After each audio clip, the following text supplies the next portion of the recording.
What does Reddit perpetuate that you, as an expert in that space, know to be bullshit? Reddit thinks NASA should never have retired the space shuttles. Actually they were death ships that killed 14 people, had no method of saving a crew in the event of an emergency, and ate NASA's budget with every launch, trapping the agency in low Earth orbit for 3 decades. They're better off in museums. Good riddance. Don't ever trust Reddit. No matter what you read on Reddit, take it with a grain of salt. I'm an automotive technician, and I've seen so many BS comments about how to maintain your car and what you should do in case of this or that. Are you telling me I shouldn't put a nitfrizz in my brake fluid during winter? No, but you should always keep your elbow grease and headlight fluid at least halfway full. And before the winter gets really cold, be sure to change the air in your tires. I'm an accountant and have done work in personal financial planning. I've worked with mum and dads right up to leading global investment banks. Sometimes I go on r/personal finance and see people post some ducking insane shit, but most people are quite accurate and helpful. Lawyer here, r/legal advice is the same way.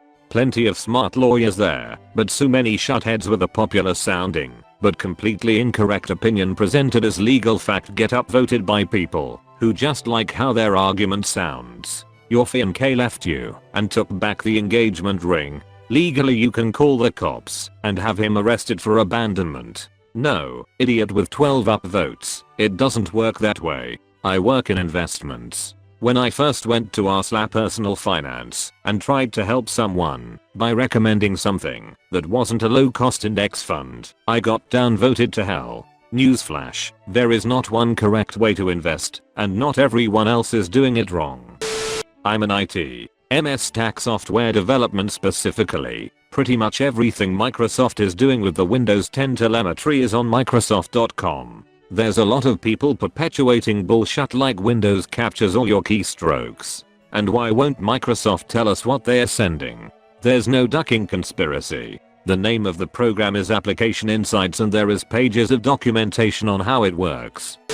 Be careful how you use the C word in Australia. Reddit really overstates how common and acceptable that word is. It really depends on the context. Not everything here is trying to kill you, unless you're an asshole. Australia hasn't had a death from a spider bite since 1976. A boy in Montana, USA, died last year from a misdiagnosed spider bite. Not every argument you disagree with is strawman. This is just about the only thing that still irritates me about the internet. The weird idea that finding any fallacy, regardless of how tortured, is a metaphorical nook to their opponent's argument. Someone can write a 50,000 word thesis on a subject, but if they lose their temper for a split second and resort to name calling, some air raid siren goes off and ad hominem is thrown down like it entirely negates the rest of existence.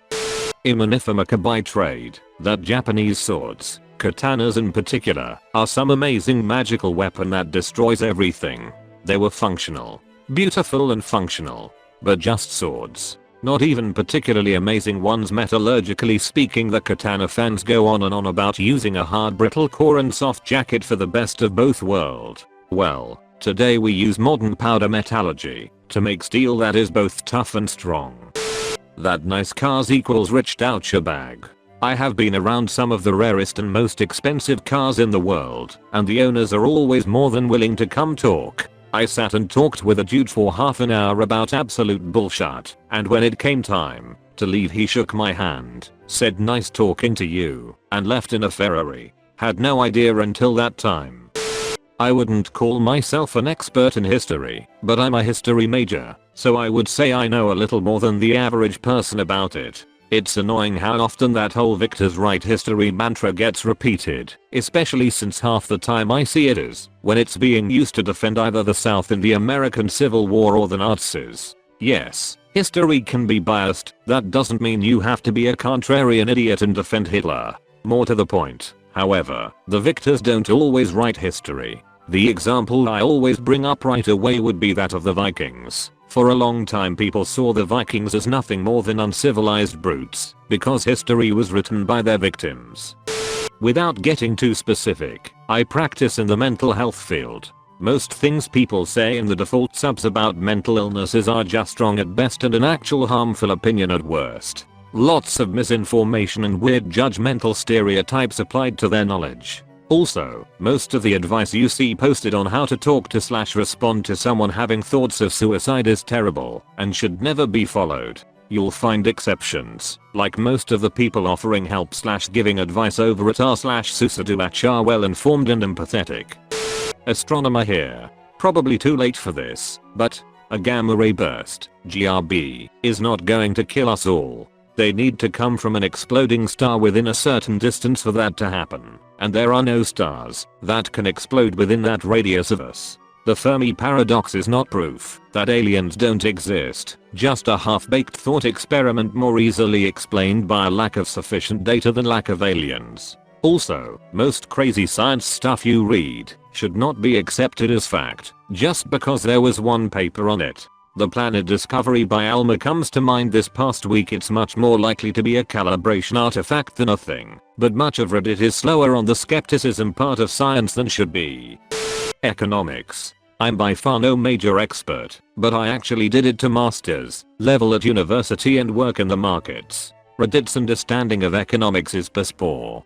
During the Greek debt debate, people who don't know the basic details were arguing for major debt write-offs. I was covering that debacle for my bank. They didn't understand that lengthening the maturity and reducing the interest rate is a write-off in NPV in real terms. They also understood nothing about the EU laws in place, which would mean Greece would have to give up the euro if it wanted what it wanted. However, Greece is not a bunch of idiot redditors. It understood leaving the euro would be more painful. Or the libertarian idiots who argue about gold standards, or being forced to take part in transactions, as if capitalism exists in a vacuum. Reddit thinks once you know demand and supply and read a few op-eds you are ducking golden. It's infuriating. I regularly argue with leftist idiots who have a piss poor understanding of both policy and practice, not to mention theory, and I'm a goddamn Keynesian. When somebody farts in a crowded room and everybody notices / laughs, that is the perfect opportunity for you to silently fart and go undetected. If it does smell, everybody will assume it was the person that did it. When somebody farts in crowded room, everyone knows in their mind who did it, so you'll be the fart double agent when you come in with a second fart. Plesiosaurs are not giant crustaceans from the Paleolithic era. You'll find someone when you're not looking. They have a word for guys like that, single. I think there is a deeper meaning to this. People that are seeking out a partner actively, instead of meeting someone worth starting a relationship for, are often desperate, depressed and lacking self-confidence. They can't be alone. When you stop looking, what you are really saying is you are content now. You don't have to have an SO to be happy. Shows you are confident and happy with yourself. You also don't have motives when meeting new people like getting lucky. You can have genuine conversations. It's much more attractive. Like 95% of the stuff said about Catholicism. According to Reddit, everything is a sin and Catholics are Anglican, Jew, Baptist, Muslims. Duck expert here. Reddit likes to perpetuate the world Venus size map, but its sources are actually false. There are actual doctor measured sources out there that puts the average Venus size at 5 to 6 inches regardless of race. How does one become a, as you say, duck expert? It's OP's mum.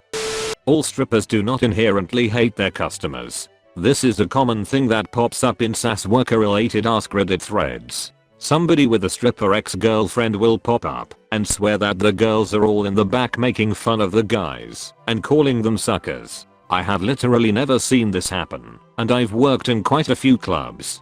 Don't get me wrong, I'm absolutely certain that it has happened, but it isn't the norm like a lot of those threads make it seem. In general, the girls are grateful for these guys who are literally giving them money. Now if a guy's creepy or rude or otherwise a pain in the ass, please believe the girls are ranting in the back. But I absolutely have never seen a girl make fun of a guy for simply coming in, getting dances, and spending money on her.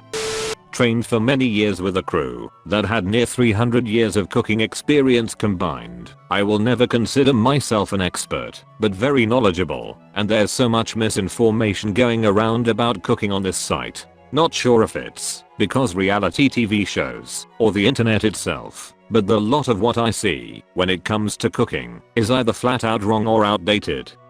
A stretched anus from regular hard anal sass does not leak and or let shut run through. The sphincter is a muscle, not a rubber band. If there are no injuries, it functions as it should even when stretched from regular use. This isn't entirely true. Anal incompetence is very real and can occur from anal sass. Source: worked at a colorectal surgery office. It was a pain in the ass. Haha. Also, I'm sick of Reddit pretending you will like anal if you do it right. No. You might just not like it, regardless of lube or foreplay, and that is totally fine. In the same vein, a lot of internet denizens clearly haven't seen a variety of vajayjays, because if it's not a porn star / model who's literally employed because she has a pleasant looking vajayjay, she must be a whore who rides traffic cones. It may upset some people to know this, but vajayjays are made to be elastic. Babies come out of them, so even if a girl gets rammed by a massive duck almost daily, odds are you wouldn't notice, aside from some redness immediately after. The difference is just women have different shaped and sized vajayjays. Everyone's body is different, and that's perfectly okay. Also, just like how men are told they should have a duck the size and shape of a Pringles can, women are somewhat shamed for the way their vajayjays look. Societal expectations go both ways, and most women, while not talking openly about it, are just as self-conscious about the way their vajayjays look as men are about the size / shape / look of their Venus. So men, if you see a woman with an unfamiliar looking vajayjay, don't assume she's slutty / loose / messed up, because they all feel pretty good and a lot of it just comes down to genetics.